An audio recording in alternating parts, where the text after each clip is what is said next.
అంటే చాలా స్వల్ప కాలంలో అంటే 6 నెలలు పూర్తయిన సందర్భంలో వైఎస్ జగన్మోహన్ రెడ్డి గారి నాయకత్వంలోని వైఎస్ఆర్ కాంగ్రెస్ పార్టీ చాలా పాజిటివ్‌గా ఆ ప్రజా ఆందోళనలోకి వెళ్ళిపోతా ఉంది. దీనికి ప్రధాన కారణం వైసీపీ గొప్పతనం కన్నా తెలుగుదేశం పార్టీ నాయకత్వంలోని కూటమి యొక్క పొరబాటు ధోరణులే లేదా వ్యూహాత్మక రాజకీయ తప్పిదాలే ప్రతిపక్ష పార్టీకి తొందరగా ప్రజల్లోకి రావడానికి కారణమవుతున్నాయి. ఒకటి ప్రజా సమస్యలు ఎప్పుడూ ఉంటాయి. కానీ తొందరగా ఇంత యాక్టివ్‌గా అంటే వైఎస్ఆర్ కాంగ్రెస్ పార్టీ తన రాజకీయ ప్రస్థానంలో ఇంత దారుణమైన ఓటమిని ఎప్పుడు చూడలేదు. అంటే అంటే భారీ విజయం 151 సీట్లు గెలిచి వైనాట్ 175 అని ఇంత దారుణమైన ఓటమికి గురైన తర్వాత 6 నెలలకు యాక్టివేట్ అయిపోవడం. దీనికి ప్రధానంగా 2 కారణాలు. ఒకటి తెలుగుదేశం ప్రభుత్వం అనుసరిస్తున్న విధానాలు ఒక పార్ట్ అయితే, వాళ్ళు రాజకీయంగా చేస్తున్న తప్పిదాలు రెండో కారణం అవుతాయి. నాట్ ఓన్లీ ఇప్పుడు కాదు, ప్రతిపక్షంలో ఉన్నప్పుడు చేసినటువంటి విపరీత మాటలు కూడా దానికి తోడవుతున్నాయి.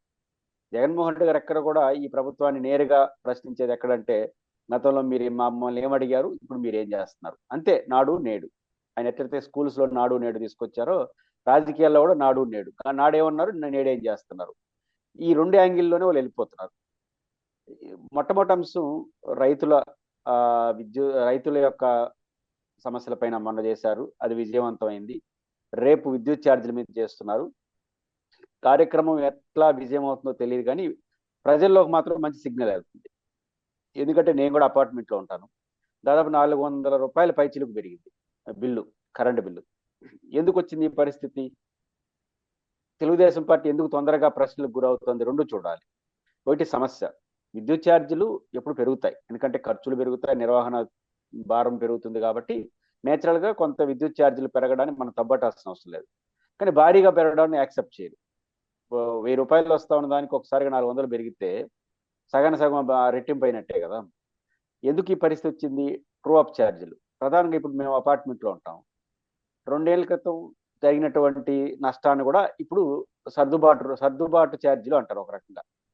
అంటే ప్రభుత్వం వివిధ తరగతి ప్రజలకు సబ్సిడీల కింద విద్యుత్ ఇస్తూ ఉంటుంది. అంటే ఎన్నికల హామీలో భాగంగా రైతులకు ఉచిత విద్యుత్తు, తర్వాత పేదలకు 2 బల్బులు ఉన్న వాళ్ళకి సింగిల్, ఇట్లాంటి ఉచిత విద్యుత్, ఇట్లాంటివన్నీ చేసుకుంటుంది 100 యూనిట్లు తక్కువ ఉన్న వాళ్ళకని. ఇది ఇస్తారు. కానీ డిస్ట్రిబ్యూషన్ కంపెనీలు ఎస్పీడీసీలు కానీ ఇట్లాంటి డిస్కమ్లు ఉన్నాయో వాటికి తిరిగి ప్రభుత్వం డబ్బులు ఇవ్వదు. ఉచితంగా రైతుకు, ఉచితంగా పేదలకు ఇచ్చినంత మాత్రాన కరెంటు ఉచితంగా రాదు, ఖర్చు పెట్టే రావాలి కదా. దానికి ప్రభుత్వం ఇవ్వదు, జీవోలు ఇచ్చేస్తూ ఉంటుంది. ఇప్పుడు విద్యుత్ మండలి ఏం చేయాలి? లోట్లో పడిపోతూ ఉంటుంది. ఆ లోటుని ఎవరు సార్ ఇట్లా గృహ వినియోగదారులపైన వేసేయడం. వీళ్ళు నిజానికి రెగ్యులర్గా విద్యుత్ ఛార్జీలు పద్ధతిగా కట్టేవాళ్ళు, వాళ్ళ మీద అదనపు భారం మోసిపోయడం. దానివల్ల ఏమవుతుంది? ప్రజలు ఆగ్రహానికి గురవుతారు. ఇది సమస్య. రెండో ప్రాబ్లం ఏంటంటే, గతంలో తెలుగుదేశం పార్టీ అధికారులప్పుడు వైఎస్ జగన్మోహన్ రెడ్డి గారు విద్యుత్ ఛార్జీలు పెంచినప్పుడు ప్రధానంగా త్రోప్ ఛార్జీల పేరుతో అన్యాయం చేస్తున్నారని, భారీ ఎత్తున విద్యుత్ ఛార్జీలు పెంచుతున్నారని, సంస్థను సరిగ్గా నడపకు చేతగాక జగన్మోహన్ రెడ్డి ఇట్లా చేస్తున్నాడని ఆ రోజు విమర్శలు చేశారు.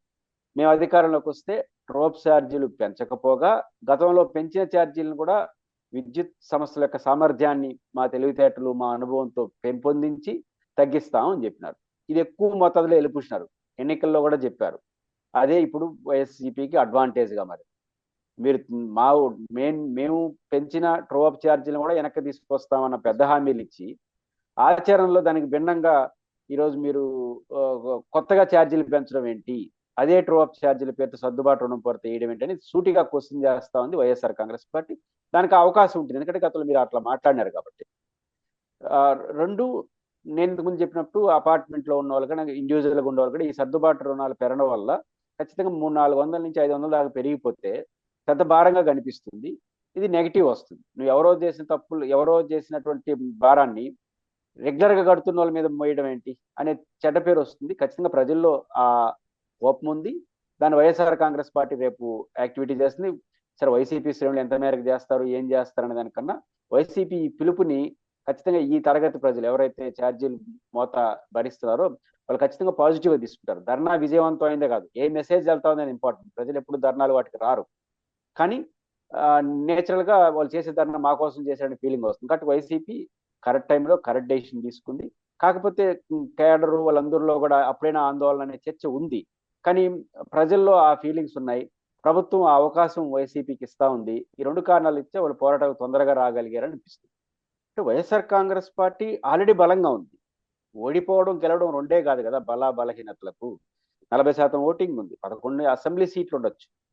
కానీ 40% ఓటింగ్ ఉంది. 1,32,00,000 మంది ఓట్లేశారు వైసీపీ. గెలిచిన కూటమికి అంటే 3 పార్టీలు కలిపి నరేంద్ర మోడీ గారు, పవన్ కళ్యాణ్ గారు, చంద్రబాబు నాయుడు గారు లాంటి ముగ్గురు పర్సనాలిటీస్, 3 ప్రాంతీయులు, ఒక జాతీయ పార్టీ, ఒక రాష్ట్ర పార్టీ, ఒక పాపులర్ ప్రజాదరణ అంటే పవన్ కళ్యాణ్ గారి పార్టీ ఇంత కలిస్తే వీళ్ళకి వచ్చిన ఓట్లు 1,80,000 ఓట్లు, 1,80,00,000 ఓట్లు. జగన్మోహన్ రెడ్డి సింగిల్ ఇంత ప్రతికూల పరిస్థితిలో వచ్చిన ఓట్లు 1,32,00,000. వీళ్ళకి మధ్య తేడా 50,00,000 ఓట్లు. 50,00,000 ఓట్లు పెద్ద తేడానే. కానీ 1,32,00,000 తక్కువ ఓట్లు కాదు కదా. ముగ్గురు కలిస్తే వచ్చిన ఓట్లు దరిదాపుల్లో 50,00,000 తేడా ఈయన కూడా 1,32,00,000 వచ్చాయంటే అది ఆల్రెడీ బలంగా ఉంది. 2 వైఎస్ఆర్ కాంగ్రెస్ పార్టీ శ్రేణుల పైన దాడులు చేస్తున్నారు, అన్యాయంగా కేసులు పెడుతున్నారని వైసీపీ లాగా నేను ఆరోపించను. కానీ అక్కడక్కడ అత్యుత్సాహాన్ని ప్రదర్శిస్తున్నారు. గతంలో తప్పులు చేసిన వాళ్ళపైన చర్యలు తీసుకోవాల్సిందే. దాన్ని ఎవరు తప్పుపట్టరు.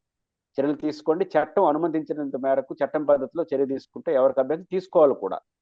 At the same time YSR Congress party శ్రేణులు ఎవరైతే ఉన్నారో కేసులు పెడుతున్నారో వాళ్ళు కేసులు పెట్టడానికి అర్హులు కావచ్చు. కానీ చట్టబద్ధంగా పెడుతున్నారా, కొంచెం బయాసరిగా వెళ్తున్నారా, దట్ ఈస్ డిఫరెంట్ ఇష్యూ. మోతాదు పెరగచ్చు, తగ్గచ్చు. కానీ అర్హత ఉంది వాళ్ళకి కేసు పెట్టించుకోవడానికి. ఇప్పుడు అరెస్ట్ అయిన వాళ్ళు ఎక్కువ మందికి.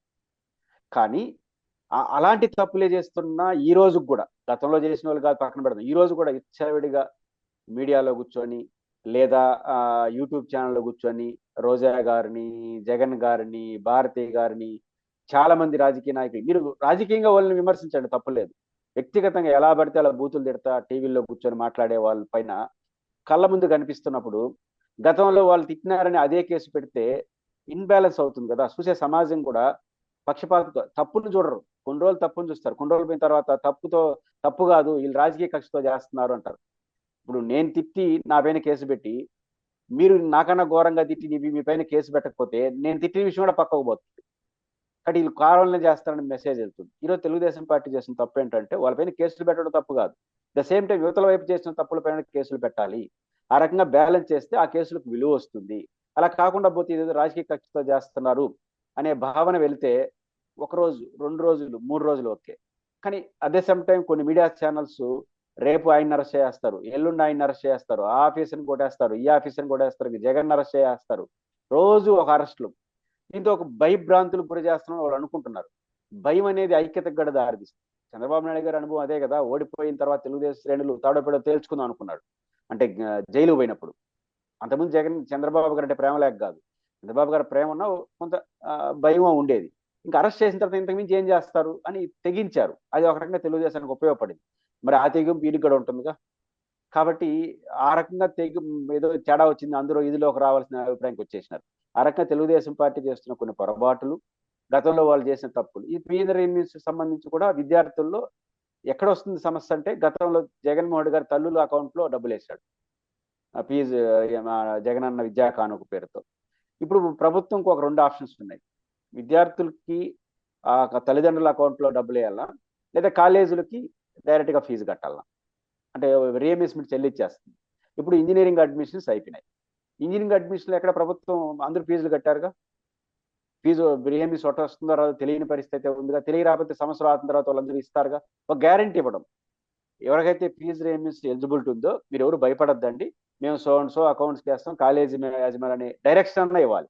ఆ రకంగా ఇకపోతే ఏమవుతుందంటే ఏదో జరుగుతుందనే భయం వస్తుంది. రెండో వైపు తల్లిదండ్రుల అకౌంట్లో పడట్లేదు కాబట్టి అది సమస్యగా మారుతుంది. ఈ రోజు స్వల్ప సమస్యగా ఉంది, తొందరగా దాన్ని రెక్టిఫై చెప్తే అది పెద్ద సమస్యగా మారుతుంది.